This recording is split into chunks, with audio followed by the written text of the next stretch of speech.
அன்பு உறவுகளுக்கு அன்னை தமிழ் அகாடமியின் வணக்கங்களும் வாழ்த்துக்களும். நம்ம இந்த வீடியோவில் என்ன பார்க்க போகிறோம்? 8ஆம் வகுப்பு தமிழ் புதிய புத்தகத்திலிருந்து இயல் 6க்கான ஒரு வரி வினாவினைய தெளிவான விளக்கத்தோடையே பார்க்க போகிறோம். அது மட்டும் இல்லாமல் இதே பாடப்பகுதியில், அதாவது 8ஆம் வகுப்பு தமிழ் இயல் 6இல் முந்தைய ஆண்டுகள் கேட்கப்பட்ட ப்ரீவியஸ் இயர் கொஸ்டினையும் பார்க்க போகிறோம். வீடியோவை ஸ்கிப் பண்ணாமல் முழுமையாக பாருங்கள். பொது தமிழ் பாடத்தில் 95 மதிப்பெண்களுக்கு மேலே எளிமையாக பெறலாம். வாங்க நேரடியாக பாடப்பகுதிக்கு செல்வோம். 8ஆம் வகுப்பு புதிய புத்தகம் இயல் 6. இதில் என்னென்ன தலைப்புகள் கீழே நம்மளுக்கு பாடப்பகுதி இருக்குது அப்படிங்கிறத முதல்ல பார்த்துருவோம். வளம் பெருகுக, மலைச்சோறு, கொங்கு நாட்டு வணிகம், காலம் உடன் வரும் புணர்ச்சி. அடுத்து இதே பாடப்பகுதியில் கேட்கப்பட்ட ப்ரீவியஸ் இயர் கொஸ்டின் இதெல்லாம் நம்ம பார்க்க போகிறோம். வாங்க நேரடியாக வினாவிடைக்கு செல்வோம். பாருங்கள், முதல் தலைப்பு வளம் பெருகுக, அதாவது தகடூர் யாத்திரை என்ற நூலிலிருந்து பெறப்பட்ட வளம் பெருகுக என்ற பாடப்பகுதியின் கீழே வினாக்கள் பார்க்க போகிறோம். கேள்வி எண் 1 பாருங்கள். பெருநீரால் வாரி சிறக்க, இருநிலத்து விட்ட வித்து எஞ்சாமை நாறுக என்ற பாடல் இடம்பெற்ற நூல் தகடூர் யாத்திரை. பெருநீரால் வாரி சிறக்க அப்படின்னா சேர மன்னரின் அகன்ற பெருநாட்டில் பெருகிய நீரால் வாரி என்றால் வருவாய் என்று பொருள். வருவாய் சிறக்க வேண்டும் அப்படின்னு சொல்கிறாங்க. அடுத்து பாருங்க, இருநிலத்து இட்ட வித்து எஞ்சாமை நாறுக அப்படின்னா வித்து என்றால் விதை என்று பொருள், எஞ்சாமை என்றால் குறைவின்றி என்று பொருள், நாறுக என்றால் முளைவிடுக என்று பொருள். அப்போ நாம் போட்ட விதையெல்லாம் குறைவின்றி முளைவிடுக என்று பாடல் தொடங்குகிறது. அப்போ பாருங்க, பெருநீரால் வாரி சிறக்க இருநிலத்து இட்ட எஞ்சாமை நாறுக என்ற பாடல் இடம்பெற்றுள்ள நூல் தகடூர் யாத்திரை. கேள்வி எண் 2 பாருங்க. சொல்லும் பொருளும். வாரி என்பதன் பொருள் வருவாய், எஞ்சாமை என்பதன் பொருள் குறைவின்றி, முட்டாது என்பதன் பொருள் தட்டுப்பாடின்றி, ஒட்டாது என்பதன் பொருள் வாட்டமின்றி, வைகுக என்பதன் பொருள் தங்குக, ஓதை என்பதன் பொருள் ஓசை, வெறி என்பதன் பொருள் அஞ்சி, யானர் என்பதன் பொருள் புது வருவாய். யானர் என்பதன் பொருள் புது வருவாய். கேள்வி எண் 3 பாருங்க. உழவர்கள் எழுப்பும் ஆரவார ஒளியால் நார இனங்கள் அஞ்சி தம் பெண் பறவைகளோடு பிரிந்து செல்லும் சிறப்புடைய நாடு சேர நாடு. உழவர்கள் எழுப்பும் ஆரவார ஒளியால் நார இனங்கள் அஞ்சி தம் பெண் பறவைகளோடு பிரிந்து செல்லும் சிறப்புடைய நாடு சேர நாடு. கேள்வி 4 பாருங்க. தகடூர் யாத்திரை நூலின் ஆசிரியர் பெயர் அறிய முடியவில்லை. தகடூர் நூலின் ஆசிரியர் பெயர் அறிய முடியவில்லை. கேள்வி 5 பாருங்க. தகடூர் இன்று டேஸ் என்று அழைக்கப்படுகிறது, தர்மபுரி என்று அழைக்கப்படுகிறது. அப்போ தகடூர் இன்று தர்மபுரி என்று அழைக்கப்படுகிறது. கேள்வி 6 பாருங்க. தகடூர் யாத்திரை நூலின் சில பாடல்கள் எந்த நூலில் தொகுக்கப்பட்டுள்ளன? புறத்திருட்டு என்னும் நூலில் தொகுக்கப்பட்டுள்ளன. தகடூர் யாத்திரை நூலின் சில பாடல்கள் புறத்திரட்டு என்ற நூலில் தொகுக்கப்பட்டுள்ளன. அடுத்து புத்தக பின்பக்க வினாக்கள் பார்க்க போகிறோம். சரியான விடையை தேர்ந்தெடுத்து எழுதுக. கேள்வி எண் 7 பாருங்க. தோட்டத்தில் தம்பி ஒன்றிய டேஸ் எல்லாம் முளைத்தன, வித்துக்கள் எல்லாம் முளைத்தன. வித்துக்கள் என்றால் விதைகள். என் நண்பன் செய்த தொழிலில் அவனுக்கு டேஸ் பெருகிற்று, வாரி பெருகிற்று. வாரி என்றால் வருவாய் என்று பொருள். அக்களத்து என்ற சொல்லை பிரித்து எழுத கிடைப்பது ஆ கூட்டல் களத்து. கதிர் கூட்டல் ஈன என்பதனை சேர்த்து எழுத கிடைக்கும் சொல் கதிரீன. அடுத்து மலைச்சோறு என்ற பாடப்பகுதியின் கீழே நம்ம வினாக்கள் பார்க்க போகிறோம். முதல்ல இந்த மலைச்சோறு அப்படின்னா என்னென்னு பார்த்துருவோம். அதாவது மழை பெய்யாமல் ஊரில் பஞ்சம் ஏற்படும் காலங்களில் சிற்றூர் மக்கள் ஒவ்வொரு வீடாக சென்று உப்பில்லா சோற்றை ஒரு பானையில் வாங்குவர். ஊர் பொது இடத்தில் வைத்து அச்சோற்றை அனைவரும் பகிர்ந்து உண்பர். கொடிய பஞ்சத்தை காட்டும் அடையாளமாக நிகழும் இதனை கண்டு வானம் மனம் இறங்கி மழை பெய்யும் என்பது மக்களின் நம்பிக்கை. நிகழ்வை மலைச்சோற்று நோன்பு என்பர். அப்போ உங்களுக்கு என்ன சொல்கிறாங்கன்னா, அதாவது மழை பெய்யாமல் பஞ்சம் ஏற்படும் காலங்களில் ஒவ்வொரு வீடாக சென்று உப்பில்லா சோற்றை வாங்கி ஒரு பானையில் இட்டு ஊருக்கு வெளிப்புறத்தில் போயிட்டு எல்லாரும் சேர்ந்து பகிர்ந்து உண்பார்கள். இதை பார்த்து வானம் இறக்கப்பட்டு மழை பெய்யும். இப்படிப்பட்ட நோன்பு தான் மலைச்சோற்று நோன்பு அப்படின்னு நம்மளுடைய பாடல் வரிகள் குறிப்பிடுகிறது. அடுத்து பாருங்கள். கேள்வி எண் 12. கொங்கு நாட்டு மலைச்சோற்று வழிபாடு என்னும் கட்டுரை எந்த நூலிலிருந்து எடுக்கப்பட்டது? பழந்தமிழர் வழிபாட்டு மரபுகள். கொங்கு நாட்டு மலைச்சோற்று வழிபாடு என்னும் கட்டுரை எந்த நூலிலிருந்து எடுக்கப்பட்டது? பழந்தமிழர் வழிபாட்டு மரபுகள்.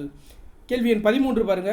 பழந்தமிழர் வழிபாட்டு மரபுகள் என்னும் நூலின் பதிப்பாசிரியர் ஆ கௌரவன்.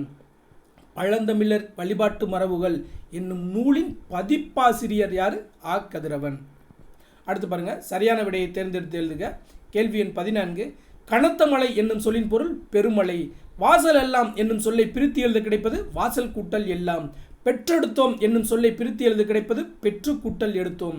கால் கூட்டல் இறங்கி என்பதனை சேர்த்து எழுத கிடைக்கும் சொல் கால் இறங்கி. அடுத்து கொங்கு நாட்டு வணிகம் என்ற பாடப்பகுதியில் நம்ம வினாக்கள் பார்க்க போகிறோம். அதாவது இது நம்மளுக்கு தமிழ் பாடங்கள் மட்டுமின்றி நம்முடைய தமிழ்நாட்டு பொருளாதாரம் எப்படி இருக்குது அப்படிங்கிறதுல நம்மளுக்கு ஜிஎஸ் பாடத்தில், அதாவது யூனிட் 9 இந்த மாதிரி பாடங்களில் பொருளாதாரம் இந்த மாதிரி பாடங்கள்லேயும் இதில் உள்ள கேள்விகள்லாம் இடம்பெறும். ஸோ தெளிவாகவே படிச்சுக்கிடுவோம். கேள்வி எண் 18 பாருங்கள். திரைக்கடல் ஓடியும் திரவியம் தேடு என கூறியவர் ஔவையார். திரைக்கடல் ஓடியும் திரவியம் தேடு என கூறியவர் ஔவையார் எந்த நூலில் கூறியிருக்காரு? கொன்றை வேந்தன் நூலில் கூறியிருக்காங்க. கேள்வி எண் 19 பாருங்கள். தமிழகத்தை சேர சோழ பாண்டியர்களுக்கு உரியதாக கூறும் நூல்கள் சங்க இலக்கியங்களும் தொல்காப்பியமும். வன்புகள் மூவர் தன்பொழில் வரைப்பு என கூறும் நூல் தொல்காப்பியம். வன்புகள் மூவர் தன்பொழில் வரைப்பு என கூறும் நூல் தொல்காப்பியம். அதாவது இந்த நம்மளுடைய தமிழ்நாடு மூவேந்தர்களுக்கு உரியது, சேர சோழ பாண்டியர்களுக்கு உரியது அப்படிங்கிறத கூறும் நூல் தான் இந்த தொல்காப்பியம். அதில் தான் குறிப்பிட்றாங்க. வன்புகள் மூவர் தன்பொழில் வரப்பு என கூறும் நூல் தொல்காப்பியம். அடுத்து பாருங்கள். கேள்வி எண் 21. மூவேந்தர்கள் குறித்து செய்திகள் காணப்படும் சான்றுகள் வால்மீகி எழுதிய ராமாயணம், மகாபாரதம், அர்த்த சாஸ்திரம், அதாவது சாணக்கியர் எழுதிய அர்த்த சாஸ்திரம், அடுத்து அசோகர் கல்வெட்டு. அப்போ மூவேந்தர்கள் குறித்த செய்திகள் காணப்படும் சான்றுகள் எது எது? வால்மீகி எழுதிய ராமாயணம், அடுத்து வியாசர் எழுதிய மகாபாரதம், சாணக்கியர் அதாவது கௌடில்யர் அப்படின்னு கூட குறிப்பிடுவாங்க, சாணக்கியர் எழுதிய அர்த்த சாஸ்திரம், அடுத்து அசோகர் கல்வெட்டு. இது எல்லாமே மூவேந்தர் குறித்திய செய்திகள் காணப்படுகிறது அப்படின்னு பார்க்குறோம். அடுத்து பாருங்கள். கேள்வி எண் 22. போந்தே வேம்பே ஆரண வருவும் மாபெரும் தானையர் மலைந்த பூவும் என மூவேந்தர்களில் முதன்மையானவர்கள் சேரர்கள் என கூறும் நூல் தொல்காப்பியம். அப்போ பாருங்கள். போந்தே வேம்பே ஆரண வருவும் மாபெரும் தானையர் மலைந்த பூவும் என மூவேந்தர்களில் சேரர்களே முதன்மையானவர்கள் என கூறும் நூல் தொல்காப்பியம். இதில் பாருங்கள். இதில் போந்தே அப்படின்னா பனம்பூவை குறிக்கிறது, வேம்பே என்றால் வேப்பம்பூவை குறிக்கிறது, ஆரண அப்படி என்றால் அத்திப்பூவை குறிக்கிறது. அப்போ இதில் அந்த 3 பூக்களுக்கும் சேர சோழ பாண்டியர்களுக்கு உரியது அப்படிங்கிறது தான் இந்த பாடல் வரிகள் மூலம் நம்ம அறியலாம். இதில் போந்தே என்பது சேரர்களின் பூ, அதாவது போந்தே என்றால் பனம்பூ, இது சேரர்களின் பூ. அந்த பூ இது சொன்னது மூலயமாவே சேரர்களுக்கு முதன்மை தந்திருக்கிறார் தொல்காப்பியர் அப்படிங்கிறத தான் இந்த பாடல் மூலயமா நம்ம தெரிஞ்சுக்கிறோம். அப்போ போந்தே வேம்பே ஆரண வரவும் மாமருந்தானையர் மலைந்த பூவும் என்ற பாடல் இடம்பெற்றுள்ள நூல் தொல்காப்பியர் என்ற பாடியவர் தொல்காப்பியர். கேள்வி எண் 23 பாருங்க. சேரர்களின் நாடு குடநாடு, சேரர்களின் தலைநகரம் வஞ்சி, மேற்கு மலைத்தொடரில் தோன்றி அரபிக்கடலில் கலக்கும் பேரியாற்றங்கரையில் அமைந்துள்ள நகரம் வஞ்சி. அப்போ பாருங்க, மேற்கு மலைத்தொடரில் தோன்றி அரபிக்கடலில் கலக்கும் பேரியாற்றங்கரையில் அமைந்துள்ள நகரம் வஞ்சி. அப்போ எந்த ஆற்றங்கரையில் வஞ்சி நகரம் அமைந்துள்ளது அப்படின்னு கேட்டால் பேரியாற்றங்கரை அப்படின்னு குறிப்பிட வேண்டும். கேள்வி எண் 26 பாருங்க. சேர நாட்டின் துறைமுக பட்டினங்கள் தொண்டி, முசிறி, காந்தலூர். சேர நாட்டின் துறைமுக பட்டினங்கள் தொண்டி, முசிறி, காந்தலூர். சேரர்களின் கொடி விற்கொடி, சேரர்களின் கொடி விற்கொடி. அதிலே பார்த்தீங்கன்னா நம்ம சேர சோழ பாண்டியர்களுக்கு 3 பேருக்குமே தனித்தனி கொடி இருக்குது. அதில் சேரர்களின் கொடி விற்கொடி, அதே மாதிரி பார்த்தீங்கன்னா பாண்டியர்களின் கொடி மீன்கொடி, சோழர்களின் கொடி புலிக்கொடி. இதெல்லாம் பார்க்குறோம். நம்மளுக்கு பொறுத்துகளில் கேட்கலாம். அடுத்து பாருங்கள். சேரர்களின் பூ பனம்பூ, சேரர்களின் பூ பனம்பூ. அப்போ இதில் பாருங்கள், சேரர்களுக்கு உரித்தான பூ பனம்பூ, அதே மாதிரி சோழர்களுக்கு உரித்தான பூ பார்த்தீங்கன்னா அத்திப்பூ, பாண்டியர்களுக்கு உரித்தான பூ எதுன்னு பார்த்தீங்கன்னா வேப்பம்பூ. இந்த அடிப்படையில் நம்ம பூக்களையும் தெரிஞ்சுக்கணும். அப்போ சேரர்களுக்கு பனம்பூ, பாண்டியர்களுக்கு வேப்பம்பூ, சோழர்களுக்கு அத்திப்பூ. இதெல்லாம் நம்மளுக்கு யூனிட் 8 கேட்கறதுக்கு வாய்ப்பு இருக்குது. கேள்வி எண் 29 பாருங்கள். பண்டைய சேரநாடு என்பது இன்றைய கேரளம் மற்றும் சேலம், கோவை ஆகியன இணைந்த பகுதிகள் தான் சேரநாடு. அப்போ நம்ம சேர சோழ பாண்டியர்களில் சேரர்கள் நாடு எது? இப்போது உள்ள கேரள பகுதி, அப்புறம் சேலம், கோவை மாவட்டத்தின் சில பகுதிகள். அடுத்து பாருங்கள். சேலம், கோவை பகுதிகள் எவ்வாறு அழைக்கப்பட்டன? கொங்கு நாடு என்று அழைக்கப்பட்டன. அப்போ கொங்கு நாடு என்பது சேலம், கோவை பகுதிகளை குறிக்கிறது. கேள்வி எண் 31 பாருங்கள், சேரர்களின் உறவினர்கள் ஆட்சி செய்து வந்த பகுதி கொங்கு நாடு. அப்போ இந்த சேலம் கோவை பகுதிகளை கொங்கு நாடு என்று அழைக்கிறோம். இந்த பகுதிகளை ஆட்சி செய்தது சேரர்களின் உறவினர்கள். கேள்வி 32 பாருங்கள், கொங்கு மண்டல சதகம் என்னும் நூலை இயற்றியவர் கார்மேக கவிஞர். கொங்கு மண்டல சதகம் என்னும் நூலை இயற்றியவர் கார்மேக கவிஞர். கொங்கு மண்டல சதகம் என்னும் நூலில் கொங்கு மண்டலத்தின் எல்லைகளாக கார்மேக கவிஞர் கூறுவது வடக்கே பெரும்பாலை, தெற்கே பழனிமலை, மேற்கே வெள்ளிமலை, கிழக்கே மதில்கரை. அப்போ இதுதான் கொங்கு மண்டலத்தின் எல்லைகளாக கார்மேக கவிஞர் கூறுகிறார். எதில் கூறுகிறார்? கொங்கு மண்டல சதகம் என்னும் நூலில் கூறுகிறார். வடக்கே பெரும்பாலை, தெற்கே பழனிமலை, மேற்கே வெள்ளிமலை, கிழக்கே மதில்கரை. கேள்வி 34 பாருங்கள், கொங்கு மண்டலம் எந்தெந்த மாவட்டங்களை உள்ளடக்கியதாக விளங்கியது? நீலகிரி, கோயமுத்தூர், திருப்பூர், ஈரோடு, நாமக்கல், திண்டுக்கல், அதாவது சேலம், கரூர் மாவட்டங்களின் சில பகுதிகள். அடுத்து கேள்வி 35 பாருங்கள், கொங்கு நாட்டு பகுதிகளை வளம் சேர்க்கும் ஆறுகள் எவை?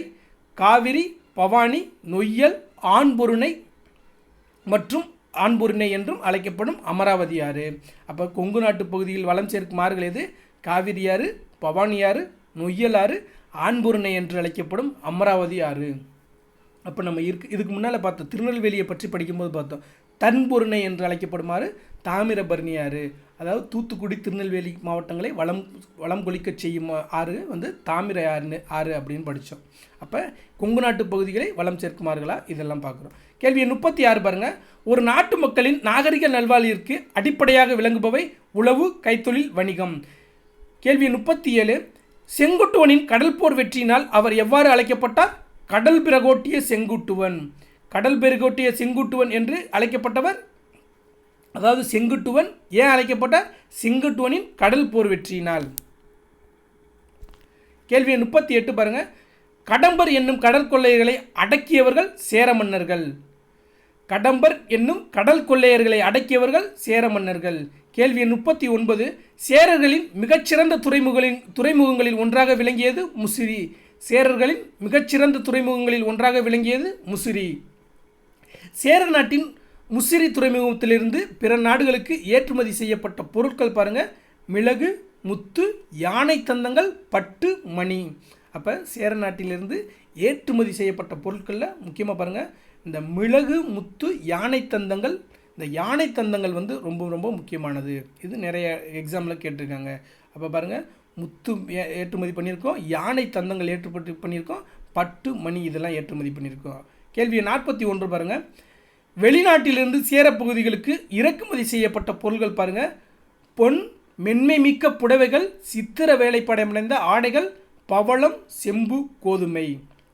கேள்வி 42 பாருங்கள், மீனோடு நெற்குவையி மிசையம்பியின் மனை மரக்குந்து, களம் தந்த பொற்பரிசம் களித்தோணையால் கரை சேர்ந்தது என்ற பாடல் இடம்பெற்றுள்ள நூல் புறநானூறு.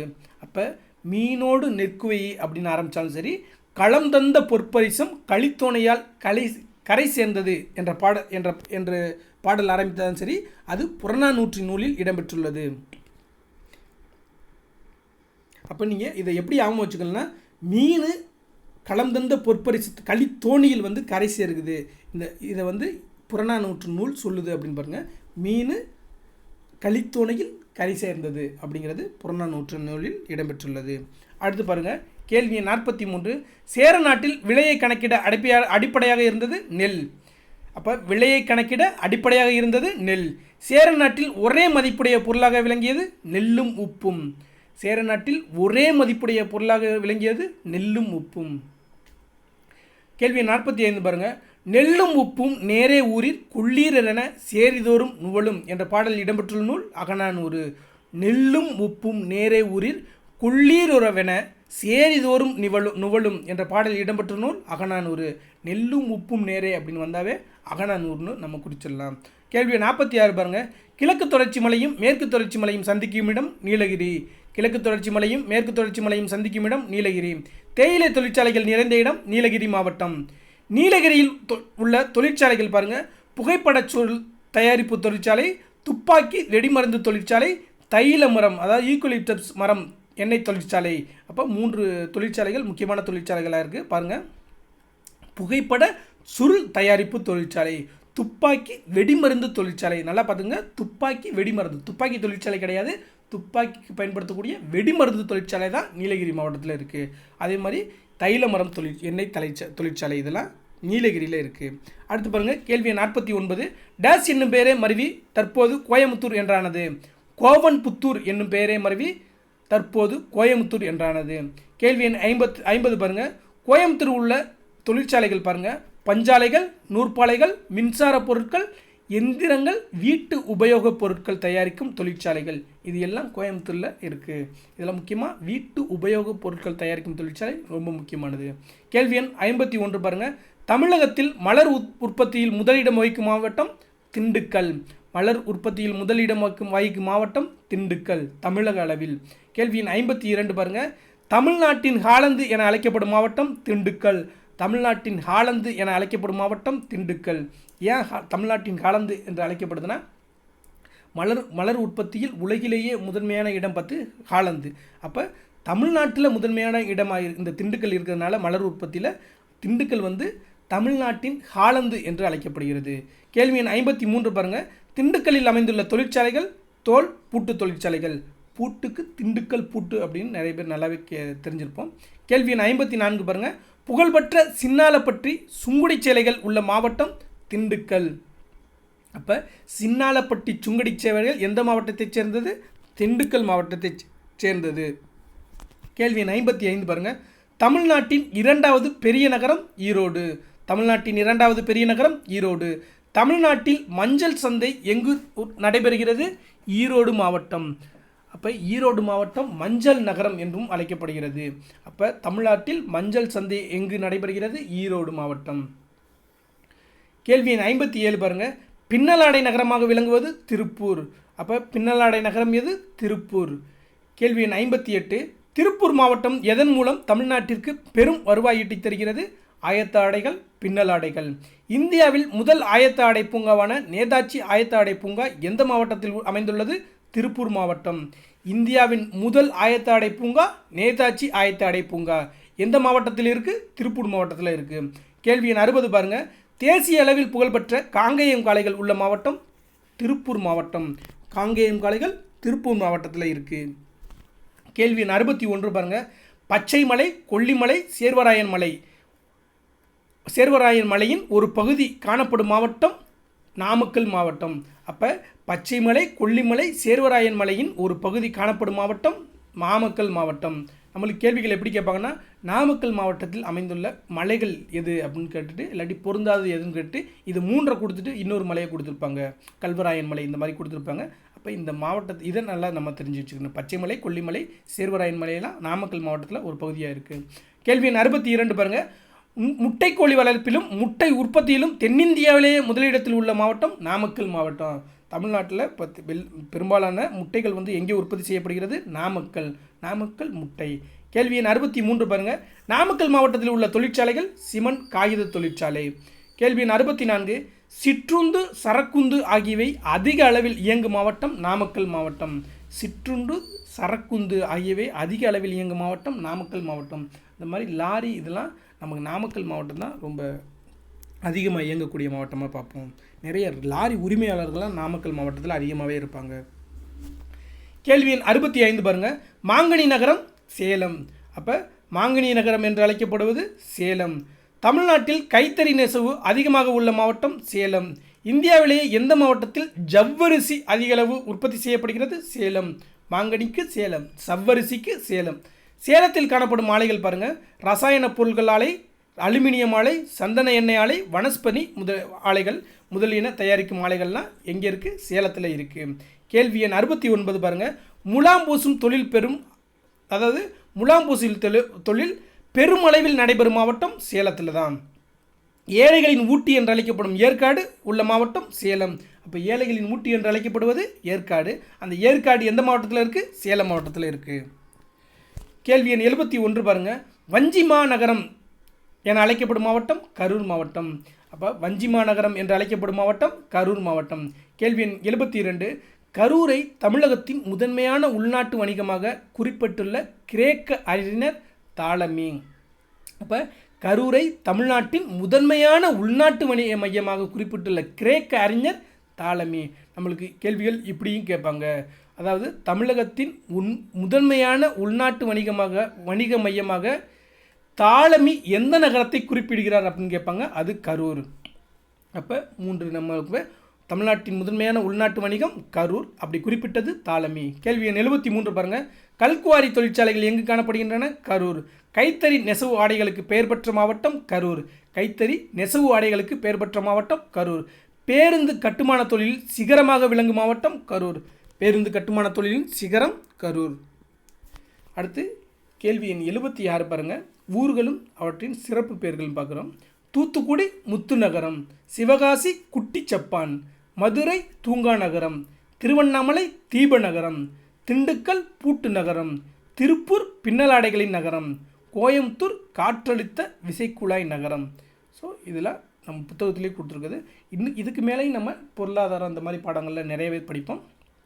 அப்போ பாருங்கள், முத்து நகரம் தூத்துக்குடி, குட்டிச்சப்பான் சிவகாசி, தூங்கா நகரம் மதுரை, தீப நகரம் திருவண்ணாமலை, பூட்டு நகரம் திண்டுக்கல், பின்னலாடை நகரம் திருப்பூர், காற்றழுத்த விசைக்குழாய் நகரம் கோயம்புத்தூர். அதாவது பம்ப் சிட்டி எதுன்னு கேட்டாங்கன்னா அது கோயம்புத்தூர் அப்படின்னு சொல்லுவாங்க. அடுத்து புத்தக பின்பக்க வினாக்கள் பாருங்கள். கேள்வி எண் 77. வன்புகழ் மூவர் தன்பொழில் வரைப்பு என்று குறிப்பிடும் நூல் தொல்காப்பியம். வன்புகழ் மூவர் தன்பொழில் வரைப்பு என்று குறிப்பிடும் நூல் தொல்காப்பியம். சேரர்களின் தலைநகரம் வஞ்சி. பழங்காலத்தில் விலையை கணக்கிட அடிப்படையாக அமைந்தது நெல். ஆண்புருணை என்று அழைக்கப்படுமாறு அமராவதி. வீட்டு உபயோகப் பொருட்கள் தயாரிக்கும் தொழிற்சாலைகள் நிறைந்த மாவட்டம் கோயம்புத்தூர். மாங்கனி நகரம் என்று அழைக்கப்படும் நகரம் சேலம். சுங்குடி சேலைகளுக்கு புகழ்பெற்ற ஊர் சின்னாலப்பட்டி. எந்த மாவட்டத்தில் இருக்குது? திண்டுக்கல் மாவட்டத்தில் இருக்குது. அப்போ சின்னாலப்பட்டி என்ற ஊர் சுங்குடி சேலைகளுக்கு புகழ்பெற்ற ஊர். சேரர்களின் நாடு டேஸ் எனப்பட்டது குடநாடு என்று அழைக்கப்பட்டது. பின்னலாடை நகரம் திருப்பூர். அடுத்து காலம் உடன் வரும் என்ற பாடப்பகுதியில் நம்ம வினாக்கள் பார்க்க போகிறோம். கேள்வி எண் 86 பாருங்கள். உழவு மக்களின் பசியை போக்குகிறது, நெசவு மக்களின் டேஸ் காக்கிறது, மானம் காக்கிறது. உழவு மக்களின் பசியை போக்குகிறது, நெசவு மக்களின் மானம் காக்கிறது. கேள்வி எண் 87 பாருங்கள். கன்னிவாடி ஸ்ரீரங்கராயன் சிவக்குமார் எந்த ஊரில் பிறந்தவர்? திருப்பூர் மாவட்டத்தைச் சேர்ந்த கன்னிவாடி. 150க்கும் மேற்பட்ட சிறுகதைகளை எழுதி சிறந்த சிறுகதைக்கான இலக்கிய சிந்தனை விருது பெற்றவர் கன்னிவாடி ஸ்ரீரங்கராயன் சிவக்குமார். அப்போ சிறந்த சிறுகதைக்கான இலக்கிய சிந்தனை விருது பெற்றவர் கன்னிவாடி ஸ்ரீரங்கராயன் சிவக்குமார். கன்னிவாடி ஸ்ரீரங்கராயன் சிவக்குமார் எழுதிய நூல்கள் பாருங்கள். கன்னிவாடி, குணச்சித்திரங்கள், உப்புக்கடலை குடிக்கும் பூனை. அப்போ கன்னிவாடி என்ற நூலின் ஆசிரியர் ஸ்ரீரங்கராயன் சிவக்குமார். குணச்சித்திரங்கள் என்ற நூலின் ஆசிரியர் ஸ்ரீரங்கராயன் சிவக்குமார். உப்புக்கடலை குடிக்கும் பூனை என்ற நூலின் ஆசிரியர் ஸ்ரீரங்கராயன் சிவக்குமார். காலம் உடன் வரும் என்ற சிறுகதையின் ஆசிரியர் கன்னிவாடி ஸ்ரீரங்கராயன் சிவக்குமார். காலம் உடன் வரும் என்ற சிறுகதையின் ஆசிரியர் கன்னிவாடி ஸ்ரீரங்கராயன் சிவக்குமார். ஸோ இதுவரைக்கும் நம்ம 8ஆம் வகுப்பு இயல் 6க்கான ஒரு வரி வினாவிடைகளை முழுமையாக தெளிவோடு பார்த்துருக்கோம். ஸோ இந்த அடிப்படையில் நம்ம பார்த்தாவே கண்டிப்பாக தமிழ் பாடத்தில் 95 மதிப்பெண்களுக்கு மேலே நம்ம எளிமையாக பெறலாம். இதுக்கப்புறம் நம்ம ப்ரீவியஸ் இயர் கொஸ்டின், இதே பாடப்பகுதி கேட்கப்பட்ட ப்ரீவியஸ் இயர் கொஸ்டினையும் பார்க்குறோம். இதில் நீங்கள் நல்லாவே பார்த்தீங்கன்னா உங்களுக்கு நல்லாவே தெரியும், மிக மிக முக்கியமான கேள்விகள், இதற்கு முந்தைய ஆண்டுகள் கேட்கப்பட்ட கேள்விகளை நம்ம ப்ளூ கலரில் ஹைலைட் பண்ணியிருக்கோம். அதை நம்ம 2 முறை ரிப்பீட்டும் பண்ணுறோம். இந்த அடிப்படையில் இந்த ஒரு வீடியோ நீங்கள் பார்ப்பது 3 முறை புத்தகத்தை படித்ததுக்கு சமம். ஸோ உங்களுடைய நண்பர்களுக்கு இந்த வீடியோவை ஷேர் பண்ணுங்கள். இது போன்ற வீடியோக்களை தொடர்ச்சியாக அன்னை தமிழ் சேனலை சப்ஸ்கிரைப் பண்ணுங்கள். இப்போ பாருங்கள், புணர்ச்சி என்ற இலக்கண பகுதியிலிருந்து வினாவிடைகள் பார்க்க போகிறோம். கேள்வி எண் 91 பாருங்கள். நிலைமொழி ஈரும் வருமொழி முதலும் இணைவதை டேஸ் என்கிறோம்? புணர்ச்சி என்கிறோம். நிலைமொழியும் வருமொழியும் எவ்வித மாற்றமின்றி இணைவது டேஸ் ஆகும்? இயல்பு புணர்ச்சி ஆகும். அப்போ எவ்வித மாற்றமின்றி இணைவது இயல்பு புணர்ச்சி. எடுத்துக்காட்டு பாருங்கள். தாய் கூட்டல் மொழி தாய்மொழி, உடல் கூட்டல் ஓம்பல் உடல் ஓம்பல். இதில் அதாவது நிலைமொழியும் மறுமொழியும் இணையும் போது எந்தவித மாற்றமுமே ஏற்படலை. அதனால் இது இயல்பு புணர்ச்சி என்று அழைக்கப்படுகிறது. அடுத்து பாருங்கள், நம்ம 93 கேள்வி எண் 93 பொறுத்துக்க பார்க்குறோம். தமிழ் தாய், தமிழ் கூட்டல் தாய், தமிழ் தாய். இது என்ன விகாரத்தை சேர்ந்தது? தோன்றல் விகாரத்தை சேர்ந்தது. வில் கூட்டல் கொடி, விற்கொடி. இது என்ன விகாரம்? திரிதல் விகாரம். மனம் கூட்டல் மகிழ்ச்சி மனமகிழ்ச்சி, இது என்ன விகாரம்? கெடுதல் விகாரம். அப்போ நம்மளுக்கு தமிழ்த்தாய் விற்கொடி மனமகிழ்ச்சி இங்கிட்டு கொடுத்துட்டு இந்த பக்கம் இதில் கேட்பாங்க எது என்னன்னு சொல்லிட்டு, அதுக்காக தான் உங்களுக்கு தெளிவாகவே கொடுத்துருக்கேன். இப்போ தமிழ்த்தாயில் இத்து என்ற எழுத்து ஒற்றெழுத்து வந்து தோன்றியிருக்கு, அதனால் இது தோன்றல் விகாரம். அடுத்து பாருங்கள், வில் கூட்டல் கொடியில் வில் அந்த இல்லு வந்து இர்ரா மாறி இருக்கு, திரிஞ்சு வந்திருக்கு. அப்போ இது விற்கொடி என்பது திரிதல் விகாரம். இதில் பாருங்கள், மனமகிழ்ச்சியில் இம் என்ற எழுத்து வந்து மறைந்துருச்சு, கெட்டு போயிடுச்சு, அதனால இது கெடுதல் விகாரம். கேள்வி எண் 94 பாருங்கள், நாடகம் கூட்டல் கலை நாடகக்கலை, இதில் வந்துள்ள விகார புணர்ச்சியை விளக்கு அப்படின்னு கேட்டிருக்காங்க. பாருங்கள், இதில் 2 விகாரங்களும் வரும். பாருங்கள், இங்கு கெடுதல் விகாரத்தின்படி நிலைமொழி ஈற்றில் உள்ள மகர மெய் மறைந்தது. அப்போ பாருங்கள், இந்த நாடகம் ப்ளஸ் கலை நாடகக்கலைன்னு வந்திருக்கா, அந்த இம்மு மறைஞ்சிருச்சு. கெடுதல் விகாரத்தின்படி அந்த நிலைமொழியில் உள்ள இம் என்ற எழுத்து மறைஞ்சிருச்சு, அப்போ இது கெடுதல் விகாரம் வந்திருக்கு. அடுத்து பாருங்கள், தோன்றல் விகாரத்தின்படி இக் என்னும் மெய்யெழுத்து தோன்றியது. அப்போ இதில் தோன்றல் விகாரம் வந்து அந்த நாடகம் கூட்டல் கலை நாடகக்கலை இக்கு என்ற மெய்யெழுத்து வந்திருக்கு, அப்போ தோன்றல் விகாரமும் வந்திருக்கு. அப்போ நம்மளுக்கு கேள்விகள் கேட்கலாம், நாடகக்கலை என்ற சொல்லில் வந்துள்ள விகார புணர்ச்சியை எந்தெந்த விகாரம் வந்திருக்கு அப்படின்னு கேட்டால், கெடுதல் விகாரமும் வந்திருக்கு, தோன்றல் விகாரமும் வந்திருக்கு அப்படின்னு நம்ம விடையளிக்க வேண்டும். அடுத்து புத்தக பின்பக்க வினாக்கள் பாருங்கள், சரியான விடையை தேர்ந்தெடுத்தெழுக. கேள்வி எண் 95, விகார புணர்ச்சி எத்தனை வகைப்படும்? 3 வகைப்படும். பாலாடை இச்சொல்லுக்குரிய புணர்ச்சி இயல்பு புணர்ச்சி, பால் கூட்டல் ஆடை பாலாடை, அப்போ இது இயல்பு புணர்ச்சி. அடுத்து பாருங்கள், பொறுத்துக மட்பாண்டம் மரவே மணிமொழி கடைத்தரு, இப்படி தான் நம்மளுக்கு கேள்விகள் வரும். மட்பாண்டம் இது வந்து மண் கூட்டல் பாண்டம் மட்பாண்டம், அப்போ இன்னும் வந்து இட்டா திரிஞ்சு வஞ்சிருக்கு, அப்போ திரிதல் விகாரம். மரம் கூட்டல் வேர், அப்போ இதில் மரம் கூட்டல் வேர் மரவேர் இம் என்ற எழுத்து கெட்டு போயிடுச்சு, அப்போ இது கெடுதல் விகாரம். அடுத்து பாருங்கள், மணி கூட்டல் முடி மணிமுடி, இது இயல்பு புணர்ச்சி. கடை கூட்டல் தெரு கடைத்தெரு இத்து என்ற எழுத்து தோன்றியிருக்கு, அப்போ இது தோன்றல் விகாரம். அப்போ மட்பாண்டம் திரிதல் விகாரம், மரவேர் கெடுதல் விகாரம், மணிமுடி இயல்பு புணர்ச்சி, கடைத்தெரு தோன்றல் விகாரம். ஸோ நம்ம இலக்கண பகுதியை தெளிவாக புரிஞ்சு படிக்கணும், ஏன்னா அதை மனப்பாடம்லாம் பண்ணால் நம்ம வந்து மதிப்பெண் எடுப்பது கொஞ்சம் கடினம், அதனால தான் நம்ம தெளிவான விளக்கத்தோடையே கொடுக்குறோம். அடுத்து பாருங்கள், கேள்வி எண் 98, தமிழ்நாட்டில் பழுப்பு நிற கிடைக்கும் இடங்கள் பாருங்கள், கடலூர் மாவட்டம் நெய்வேலியிலும் புதுச்சேரியின் சில பகுதிகளிலும். பழுப்பு நிலக்கரி சுரங்கம் எங்குள்ளது? நெய்வேலி அனல் மின்சாரம். அப்போ பழுப்பு நிலக்கரி சுரங்கம் வந்து எங்கே இருக்குது? நெய்வேலியில் இருக்குது. அதை பயன்படுத்தி அங்கே அனல் மின்சாரம் தயாரிக்கிறாங்க.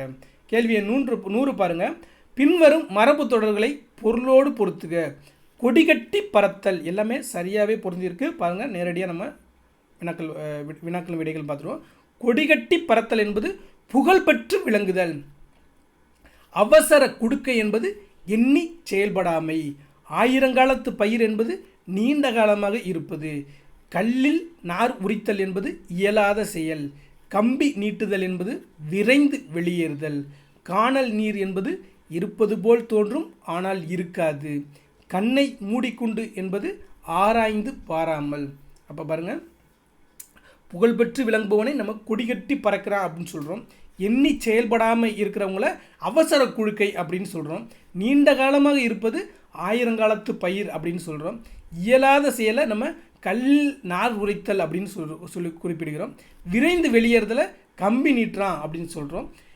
இருப்பது போல் தோன்றும் ஆனால் இருக்காது அப்படின்னா காணல் நீர். நம்ம காணல் நீரை எல்லாருமே பார்த்துருப்போங்க நம்ம பைக்கில் பயணம் பண்ணும்போது ட்ராவல் பண்ணும்போது. அடுத்து பாருங்கள், இருப்பது போல் தோன்றும் இல்லாதது காணல் நீர். ஆராய்ந்து பாராமல் என்பது கண்ணை மூடிக்கொண்டு. இப்போ பாருங்கள், கலைச்சொல் அறிவோம் என்ற தலைப்பின் கீழே நம்ம வினாக்கள் பார்க்குறோம். த்ரெட் என்பதன் பொருள் நூல். லூம் என்பதன் பொருள் தறி. டேனிங் என்பதன் பொருள் தோல் பதனிடுதல். டெய்ரி ஃபார்ம் என்பதன் பொருள் பால் பண்ணை. டையிங் என்பதன் பொருள் சாயம் ஏற்றுதல். ஸ்டிச் என்பதன் பொருள் தையல். ஃபேக்டரி என்பதன் பொருள் ஆலை. ரெடிமேட் ட்ரெஸ் என்பதன் தமிழாக்கம் ஆயத்த ஆடை. இந்த பக்கம் ஆங்கில சொல் இருக்குது, அதற்கு நிகரான தமிழாக்கம் தான் நம்மளுக்கு கேட்பாங்க. ஸோ ஒரு முறை நல்லாவே பார்த்துக்குவோம். இப்போ இதே பாடப்பகுதியில் கேட்கப்பட்ட ப்ரீவியஸ் இயர் கொஸ்டினை பார்க்க போகிறோம். அதாவது இது வந்து வீட்டில் இருந்தே படிக்கிறவங்களுக்கு இந்த வீடியோக்கள் மிக மிக பயனுள்ளதாக இருக்கும். நீங்கள் நிறைய இல்லத்தரசிகள், நிறைய தனியார் கம்பெனியில் வேலை பார்த்துக்கிட்டு படிக்கிறவங்க, இந்த மாதிரி டெஸ்ட் பேஜ் போடுவாங்க. அதாவது வீட்டில் இருந்துகிட்டே பண்ணிட்டு ஏதாவது ஒரு டெஸ்ட் பேஜ் போகிறவங்களுக்குலாம் இந்த வீடியோக்கள் மிக மிக பயனுள்ளதாக இருக்கும். நீங்கள் முதல் முறையை பார்க்கும்போது நார்மல் ஸ்பீடில் வச்சுங்க. அடுத்து இரண்டாவது முறை ரிவிஷன் பண்ணுறதுக்குலாம் நீங்கள் வந்து இதனுடைய ப்ளேபேக் ஸ்பீடை வந்து 1.5 வச்சுட்டிங்கன்னா வெறும் 15 மினிட்ஸில் ஒரு ஏழை முடிச்சுட்டு போயிடலாம். எக்ஸாம் நேரத்தில் உங்களுக்கு ரிவிஷன் பண்ணுறதுக்கு இந்த மாதிரி வீடியோக்கள் உங்களுக்கு மிக மிக தேர்வு நோக்கில் அதிக மதிப்பெண் பெறுறதுக்கு மிக மிக பயனுள்ளதாக இருக்கும். குறைவான நேரத்தில் படிக்கிறதுக்கு இந்த வீடியோக்கள் உங்களுக்கு பயனுள்ளதாக இருக்கும். ஸோ இந்த அடிப்படை தான் படிக்கணும். முதல்ல இயல் படிக்கணும். அதிலேருந்து எப்படிலாம் கொஸ்டின் வருது அப்படிங்கிறதையும் நம்ம தெரிஞ்சுக்கணும். படிக்கும்போது இது ரெண்டுமே ரொம்ப முக்கியம். அந்த அடிப்படையில் தொகுக்கப்பட்ட வினாக்களை தான் ஒரு வரி வினா விடைகளை தான் நம்ம இந்த அன்னை தமிழ் சேனலில் உங்களுக்கு அப்லோட் பண்ணிக்கிட்டே வரோம். ஸோ இது போன்ற வீடியோக்களை நீங்கள் தொடர்ச்சியாக அன்னை தமிழ் சேனலை சப்ஸ்கிரைப் பண்ணுங்கள், பெல் ஐக்கானை கிளிக் பண்ணுங்கள், உங்கள் நண்பர்களுக்கு இதை நிறைய பேருக்கு ஷேர் பண்ணுங்கள். ஸோ நம்ம ப்ரீவியஸ் இயர் கொஸ்டின் பார்ப்போம் வாங்க. திரைக்கடலோடியும் திரவியம் தேடு என்றவர் ஔவையார். அப்போ திரைக்கடலோடியும் திரவியம் தேடு என்றவர் ஔவையார். அடுத்து பாருங்கள், பொறுத்துகளில் செரு, வித்து, யானர், வட்டி இந்த பக்கம் கொடுத்துருக்காங்க. அங்கிட்டு பனையோலை பெட்டி, புது வருவாய், விதை, வயல் அப்படின்னு கொடுத்துருக்காங்க. அப்போ செரு என்பதன் பொருள் வயல் என்று பொருள், வித்து என்றால் விதை என்று பொருள், யானர் என்றால் புது வருவாய் என்று பொருள், வட்டி என்றால் பனையோலை பெட்டியை குறிக்கும். இப்போ நம்ம இதில் வித்து என்றால் என்னென்னு இந்த பாடப்பகுதியில் பார்த்தோம். யானர் என்றால் புது வருவாய் என்றுன்னு பார்த்தோம். இப்போ இதை சரியாக பொறுத்தினாவே உங்களுக்கு சரியாக வந்துடும். அப்போ செரு என்பது வயலை குறிக்கிறது, வித்து என்றால் விதையை குறிக்கிறது, யானர் என்றால் புது வருவாயை குறிக்கும், வட்டி என்றால் பனையோலை பெட்டியை குறிக்கிறது. அப்போ இதில் சரியான விடை ஆப்ஷன் பி. அடுத்து பாருங்கள், சேர நாட்டிலிருந்து ஏற்றுமதி செய்யப்பட்ட பொருட்கள் ஒன்று கேட்டிருக்காங்க. தங்கம், செம்பு, பவளம், தந்தமும் கொடுத்துருக்காங்க. இதில் தந்தம் தான் சரியான விடை. அதாவது யானையின் தந்தம் வந்து சேர நாட்டிலேருந்து அதிகமாக ஏற்றுமதி செஞ்சுருக்கோம் அப்படின்னு நம்ம பார்த்தோம். அடுத்து பாருங்கள், கிரேக்க அறிஞர் தாலமி தமிழகத்தின் முதன்மையான உள்நாட்டு வணிகமாக எந்த ஊரை குறிப்பிட்டுள்ளார்? கரூர். அப்போ கிரேக்க நாட்டைச் சேர்ந்த அறிஞர் தான் தாலமி. அவர் தமிழகத்தின் முதன்மையான உள்நாட்டு வணிகம் இருந்த ஊராக எதை குறிப்பிடுகிறார்? கரூரை குறிப்பிடுகிறார். இப்போ தான் நம்ம பார்த்தோம். கிமு 10ஆம் நூற்றாண்டில் எவை தமிழகத்திலிருந்து அரசன் சாலமனுக்கு அனுப்பப்பட்ட பொருள்கள்? யானை தந்தமும் மகிழ் தொகையும். அப்போ பாருங்கள், கிமு 10ஆம் நூற்றாண்டில் இருந்து தமிழகத்திலிருந்து அரசன் சாலமனுக்கு அனுப்பப்பட்ட பொருட்கள். இப்போ நம்ம இதிலேயே ஏற்றுமதியில் பார்க்கும்போது நல்லாவே பார்ப்போம். இதில் யானை தந்தமும் மயில் தொகையும் வந்து அதிகமாக ஏற்றுமதி பண்ணியிருக்காங்க சேரர்கள். அப்போ இதில் பார்த்தாவே இது வந்து அரசர் சாலமனுக்கு இதை ஏற்றுமதி பண்ணியிருக்கோம் அப்படின்னு இது பழைய புத்தகத்தில் உள்ளவினா அதையும் நம்ம தெரிஞ்சுக்கிடுவோம். அப்போ யானை தந்தமும் மகிழ் தொகையும் யாருக்கு தமிழகத்திலிருந்து ஏற்றுமதி செய்யப்பட்டது? அரசர் சாலமனுக்கு. ஸோ இந்த அப்ரோச்லேயும் நம்ம வினாக்கள் பார்க்கணும். ஸோ இது வரைக்கும் 8ஆம் வகுப்பு புதிய புத்தகத்திலிருந்து இயல் 6க்கான ஒரு வரி வினா விடைகளை தெளிவான விளக்கத்தோடைய பார்த்தாச்சு. ஸோ இது போன்ற வீடியோக்களை தொடர்ச்சியாக அன்னை தமிழ் சேனலில் சப்ஸ்கிரைப் பண்ணுங்கள். இந்த வீடியோக்கள் நிறைய பேருக்கு போய் சேரணும்னா ஷேர் பண்ணுங்கள், லைக் பண்ணுங்கள், கமெண்ட் பண்ணுங்கள். நன்றி, வணக்கம். அடுத்த வீடியோவில் சந்திப்போம். வாழ்த்துக்கள்.